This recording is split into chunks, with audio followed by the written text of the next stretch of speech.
Dans le tutoriel d'aujourd'hui, on va parler des sélections dans Photoshop. Pour la démonstration des principes pour aujourd'hui, j'ai utilisé des images d'un utilisateur qui s'appelle Brett Sales. Ensuite de ça, j'ai trouvé Design Ecologist, c'est le nom de l'utilisateur. J'ai trouvé cette image-là. Et finalement, j'ai trouvé une fleur ici d'un utilisateur qui s'appelle Jonas Kakaroto. Ce n'est pas nécessaire d'avoir exactement les mêmes photos que moi. Je vais m'en servir pour expliquer des principes. Donc, vous pouvez trouver des images qui sont semblables sur Pexels.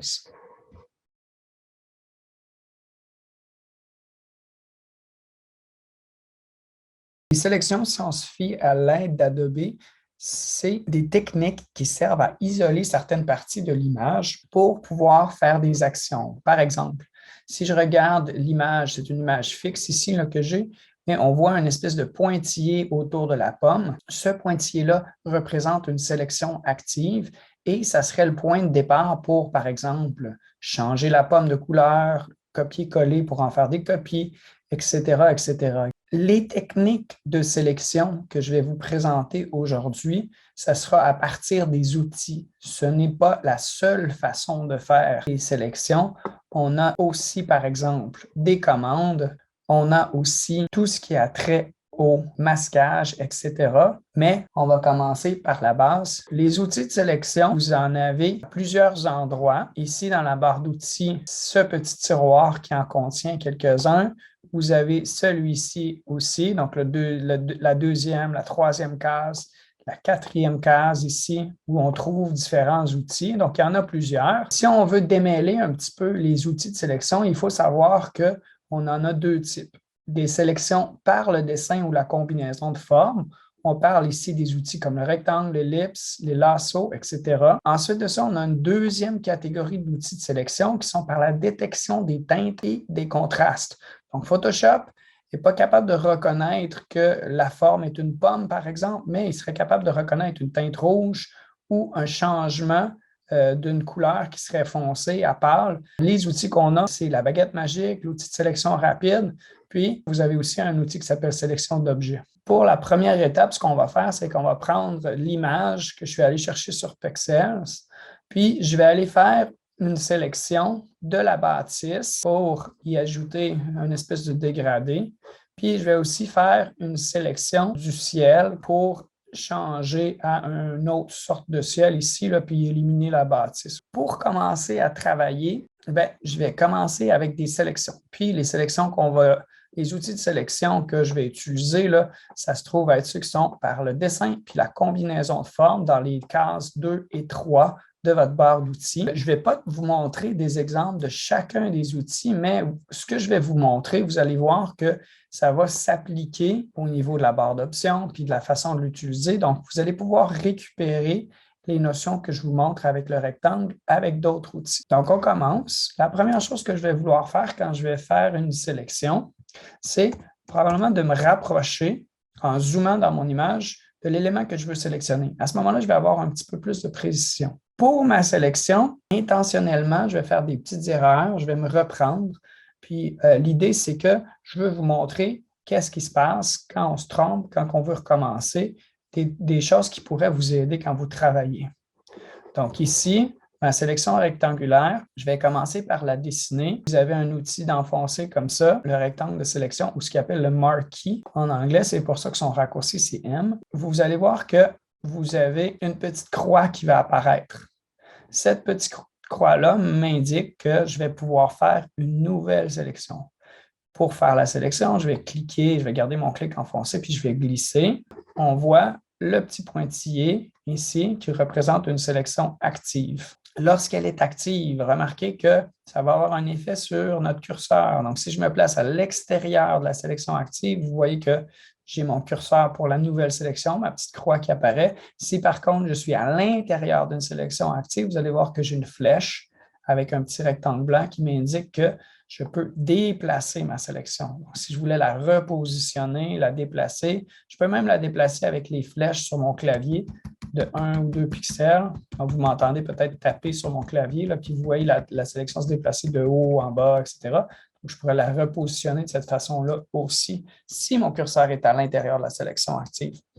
Une autre chose que je pourrais vouloir faire, ce serait de redimensionner ma sélection.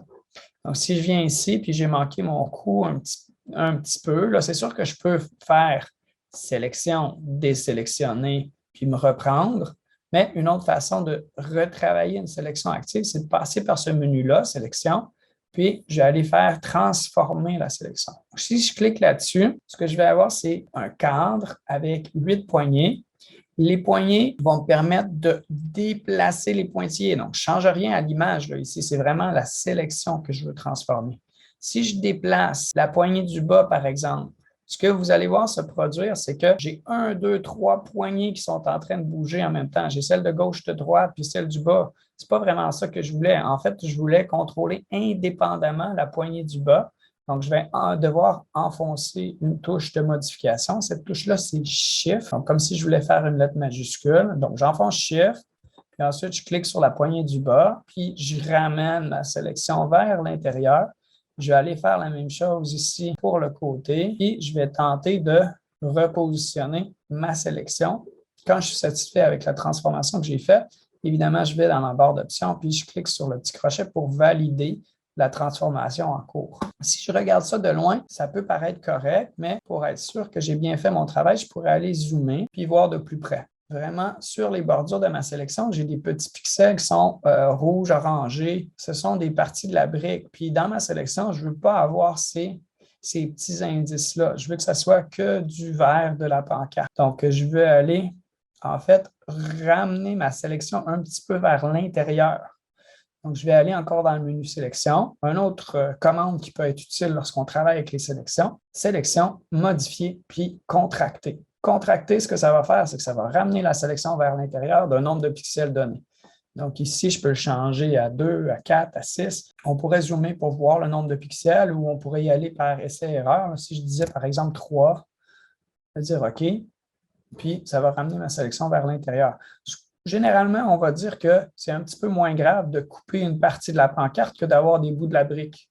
Puis là, vous allez dire, peut-être avec un rectangle, ce n'est pas très utile cette commande-là. Effectivement, que ça n'aurait peut-être pas été nécessaire avec un rectangle, mais imaginez-vous que vous aviez une sélection, par exemple, d'un arbre, puis sur les contours de chacune des branches, vous aviez une petite bordure blanche. Bien, à ce moment-là, la commande contractée pourrait être très pratique. Maintenant, ce que je veux faire, c'est que je veux ajouter à cette sélection-là la fenêtre. Comment je vais m'y prendre pour faire ça? Bien, si je reviens ici à mon rectangle, puis je me place pour commencer à faire une sélection, il faut que je fasse attention parce que là, si je clique, ce que Photoshop va penser que je veux faire, c'est une nouvelle sélection. Ce que je veux faire, c'est plutôt ajouter à ma sélection. Donc, vous avez dans la barre d'options des options qui sont utiles. Vous avez ajouter à la sélection, comme je veux faire en ce moment. Je pourrais soustraire de la sélection, par exemple, ou je pourrais créer une intersection. Si je voulais faire un croissant de lune ou un œil avec 2 cercles, je pourrais utiliser intersection. Moi, ce que je veux, c'est ajouter. Maintenant, mon curseur, si vous voyez, il y a un petit plus à côté pour vraiment m'indiquer que j'ajoute à la sélection. Je vais me rapprocher pour avoir un petit peu plus de précision puis me repositionner. Puis là, je vais faire de mon possible pour me placer ici au coin en haut à gauche. Puis je vais tirer une ligne jusqu'au coin en bas à droite pour compléter ma sélection. Je reviens à ma vue d'ensemble, puis ça me donne ça. Donc, pourquoi j'ai commencé en sélectionnant ces deux éléments-là, si ce n'est pas ces deux éléments que je veux remplir?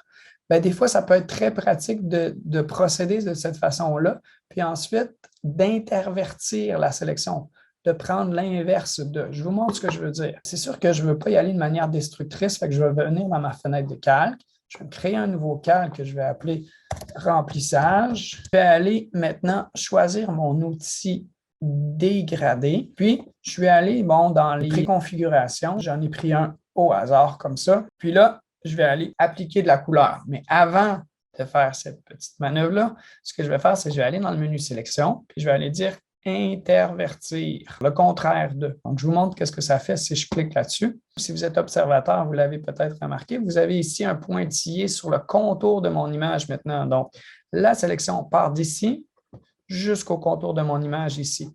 Puis là, je vais appliquer mon dégradé. Je n'ai pas d'inquiétude, ça ne va pas remplir. La pancarte et la fenêtre ne sont pas sélectionnées. Maintenant que j'ai terminé avec le travail que je voulais faire, je vais faire sélection, désélectionner ou commande ou contrôle D, un raccourci très pratique à se rappeler, là, commande D pour désélectionner.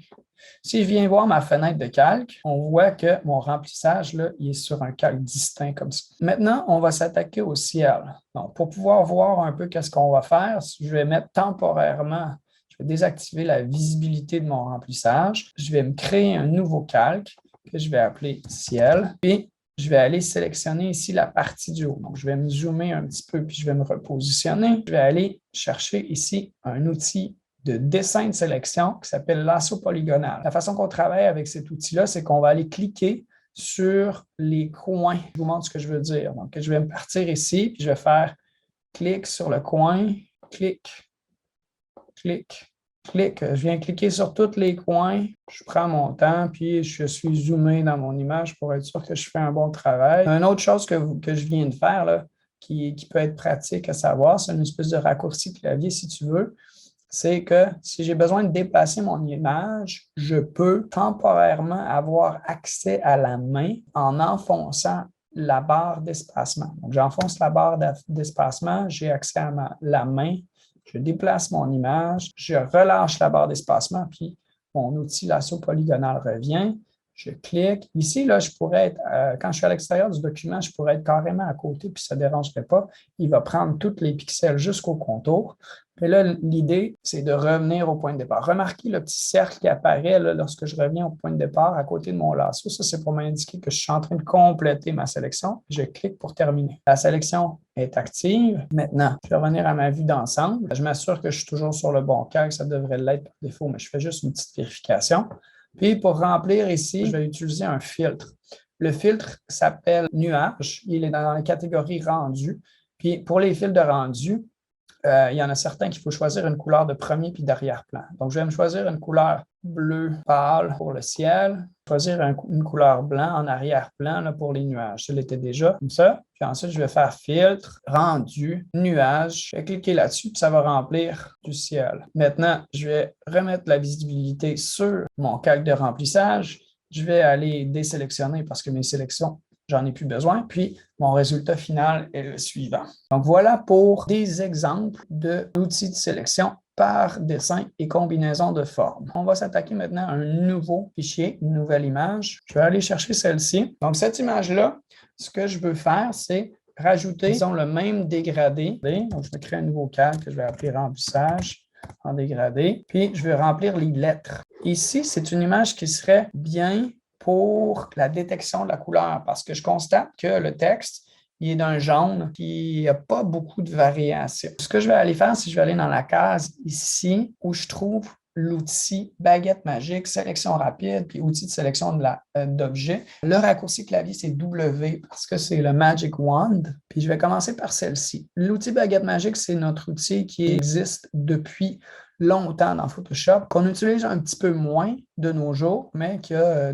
des fois qui est bon à connaître parce qu'il peut être utile dans certaines situations. Ce qu'on fait avec la baguette magique, c'est qu'on clique sur une couleur et je vais aller choisir tous les pixels qui sont de la même couleur. Donc, je clique pour commencer. Puis, oups, qu'est-ce qu'il faut faire très attention? Parce que là, je vais aller un petit peu vite. C'est que pour aller détecter les pixels jaunes de mon image, évidemment, il faut que je sois sur le calque où se trouvent ces pixels jaunes-là. Donc, tantôt, avec nos outils de dessin, il n'y avait pas vraiment de considération sur quel calque je suis quand je travaille, mais dans celui-ci, c'est très important. Là, j'étais placé sur mon calque vide de remplissage. Il n'y a pas de pixels jaunes ici, donc ça ne fonctionnera pas, évidemment. Donc, je vais faire commande D pour désélectionner et je me reprends comme il faut. Je me place sur l'arrière-plan. Je clique sur les pixels jaunes. Puis là, ça me donne une espèce de sélection du H. Ça va bien pour les contours, mais il y a des parties qui manquent un peu. C'est probablement parce que les jaunes du haut de la lettre, il y a un peu de l'ombre du plafond, puis ces jaunes-là sont un petit peu plus foncés. Photoshop ne considère pas que c'est des pixels de même couleur. Donc, comment on va pouvoir ajuster ça pour que ça fonctionne un petit peu mieux? Bien, le réglage qu'il faut connaître avec cet outil-là, c'est le réglage de tolérance. Est-ce qu'on tolère des variances de luminosité pour notre couleur qu'on vient de sélectionner? Donc, si par exemple, je mettais tolérance 1, puis je me reprenais pour ma sélection, j'ai fait désélectionner, j'ai mis 1 ici, je clique, puis vous allez voir, on prend un seul pixel. Si j'augmente tranquillement à 12, désélectionner, je me reprends, on a un petit peu plus de pixels comme ça. OK? Moi, ce que je vais faire, c'est que je vais mettre un chiffre qui va être plus gros. Fait que je vais doubler notre valeur initiale qui était 32 à 64. Puis à ce moment-là, je vais cliquer, puis vous allez voir que j'ai réussi à avoir tout mon H. Le problème, c'est que je ne veux pas avoir seulement le H, je vais avoir A, P et toutes les lettres de mon insigne. C'est sûr que je pourrais faire ajouter à la sélection, puis aller ajouter les différentes lettres une à une. Mais si j'avais un long travail à faire, ce que je pourrais essayer de faire aussi, ça serait de faire un petit ajustement dans mes options. Ça s'appelle pixel contigu. Pixel contigu, ça veut dire des pixels qui se touchent. Si je décoche ça, ce que je veux dire à Photoshop, c'est va chercher les jaunes de tout le document au complet, peu importe si les pixels se touchent ou non. Donc, je me reprends. J'ai ajusté tolérance à 64, décoché pixel contigu, je clique. Puis à ce moment-là, si je reviens à ma vue d'ensemble, vous voyez que toutes les lettres jaunes ont été sélectionnées. Je vais revenir maintenant sur mon calque de remplissage. Je vais prendre mon outil dégradé, puis je vais faire un dégradé dans la zone qui est sélectionnée, puis désélectionner pour terminer. Donc ça, c'est notre outil baguette magique. On en fait un dernier, cette image ici. Pour sélectionner cette image-là, je vais me servir d'outils de détection de couleurs et de contraste. Par contre, ce que je constate, c'est que les variations de rouge, il y en a beaucoup. Donc, ma baguette magique, ce ne sera peut-être pas l'outil idéal. Ce que je vais faire plutôt, c'est me servir de l'outil de sélection rapide qui est ici. Je clique sur cet outil-là. C'est un outil qui est très pratique. Ça me permet de sélectionner des zones de couleurs. Je vous montre ce que je veux dire. Fait que la technique qu'on va généralement recommander avec cet outil-là, c'est de partir du centre de mon objet. Donc, mon curseur, je le place au centre comme ça. Je clique. Je garde mon clic enfoncé et je glisse vers les contours. Puis, vous voyez qu'il s'arrête à différentes portions de la fleur, mais certainement qu'il va s'arrêter ici parce qu'on voit qu'il y a un changement de couleur, puis il y a un changement de contraste aussi. On a des couleurs plus lumineuses ici, plus foncées ici. Puis, donc, Photoshop est en mesure de détecter qu'il y a un contour à cet endroit-là. On a quand même bien fait le travail. Si on regarde de loin, on pourrait être satisfait, mais on va regarder d'un petit peu plus proche. Puis, on constate qu'ici, il y a des pixels qui ont été sélectionnés qui sont de trop. Là, ce que je veux faire, c'est soustraire ces pixels-là de la sélection. Je vais aller me placer à l'option « Soustraire de la sélection ». Donc, les icônes là, sont un petit peu différents de ce qu'on a vu tantôt, mais font la même chose. Ici, j'ai un outil avec un moins. Je vais aller cliquer sur celui-là. Le diamètre de mon curseur est trop gros, fait que je vais aller diminuer l'épaisseur. Un curseur qui est beaucoup plus petit. Je peux me zoomer pour avoir un peu plus de précision. Et là, ce que je vais faire, c'est que je vais aller enlever les pixels qui sont de trop. Je vais aller faire les ajustements que j'ai besoin. Puis souvent, il y a une espèce de petit va-et-vient, là. On va en ajouter, on va en enlever, on va peaufiner la sélection tranquillement. Puis, c'est aussi important là, de regarder de proche et de loin pour voir ce que ça me donne comme résultat. Pour moi, pour le moment, c'est quelque chose qui me satisfait. Donc, à partir de cette sélection-là, maintenant, je peux faire une action. De remplir avec des dégradés, bon, c'est l'action que je fais pour toutes mes démos, mais évidemment, on pourrait faire plein de techniques différentes. Moi, je vais rester avec mon idée de dégradé comme ça. Donc, je vais me créer un nouveau calque, dégradé, remplir la fleur, désélectionner. Ça me donne ce résultat-là. Avec les techniques que je vous ai montrées dans le tutoriel d'aujourd'hui, on est vraiment à la pointe de l'iceberg pour la variété et la quantité de techniques et de façons de faire au niveau des sélections dans Photoshop. Je vous invite à continuer à visiter la page Behance ainsi que la chaîne YouTube et de consulter aussi l'aide d'Adobe où est-ce que vous allez trouver beaucoup de références sur les sélections.